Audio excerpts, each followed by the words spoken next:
ধানমন্ডি ৩২ নম্বরের সেই রহস্যময় বেসমেন্টে পানি সরিয়ে যা দেখা গেল, বিস্তারিত দেখুন অগ্রযাত্রার ডেস্ক রিপোর্টে।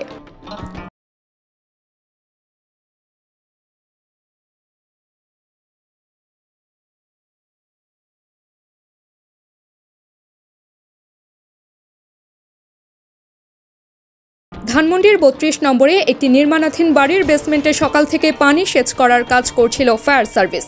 কয়েকদিন ধরে এই বাড়ির বেসমেন্টের জায়গা নিয়ে চলছিল নানা আলোচনা। তবে সকাল থেকে সেচের কাজ শেষ করে ফায়ার সার্ভিসের কর্মীরা ঘটনাস্থল ত্যাগ করেন দুপুর ১:১টার দিকে। এ সময় তারা সংবাদ মাধ্যমের সঙ্গে কোনো কথা বলেনি। রবিবার দুপুর 11:30টা থেকে ঘটনাস্থল ঘুরে দেখা যায় বিল্ডিংয়ের বেসমেন্টে উৎসুক মানুষের ভিড়। নানা বয়সের নারী পুরুষ সেখানে আসছেন এবং ঘুরে দেখে চলে যাচ্ছেন। তাদের কয়েকজনের সঙ্গে কথা বলার চেষ্টা করা হলে বলেন, এখানে কি জানি পাওয়া গেছে, তাই দেখতে এসেছি। উৎসুক মানুষের ভিড়ে থাকা মাসুম নামের এক প্রত্যক্ষদর্শী জানান, এখানে আয়না ঘর আছে, এখানে পানির নিচে অনেক ঘর আছে, মানুষের ব্যবহার করা জিনিসপত্র পাওয়া গেছে বলে শুনেছি, তবে এখনও দেখিনি।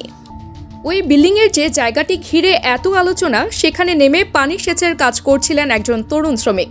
তিনি পানির নিচে হাতিয়ে দেখেছেন বেশ কিছুক্ষণ, তবে কিছু না পেয়ে পরে উঠে যান।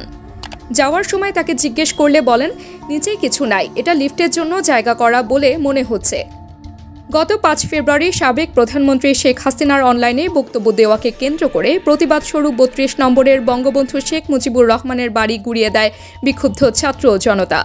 বাড়ির পাশে নির্মাণাধীন ভবনে উপস্থিত হয় বিক্ষুব্ধরা। সেই ভবনের কয়েকতলা বেসমেন্ট দেখতে পায় তারা।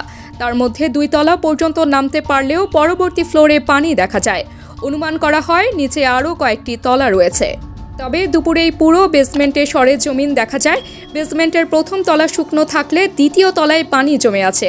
এই পানির ভেতর অনেককেই কোনো কিছু খুঁজতে দেখা যায়, আবার কাউকে কাউকে বেরিয়ে থাকা রড কেটে নিয়ে যেতেও দেখা যায়। ফায়ার সার্ভিসের কর্মীরা পানি সেচের কাজ শেষ করেন দুপুর 12:30টার দিকে।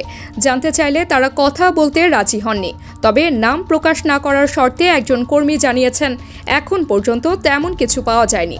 সেচের কাজ শেষ করে দুপুর 1টা থেকে ফায়ার সার্ভিসের মোহাম্মদপুর স্টেশনের 3টি ইউনিট এক এক করে ধানমন্ডি ৩২ নম্বর ত্যাগ করে।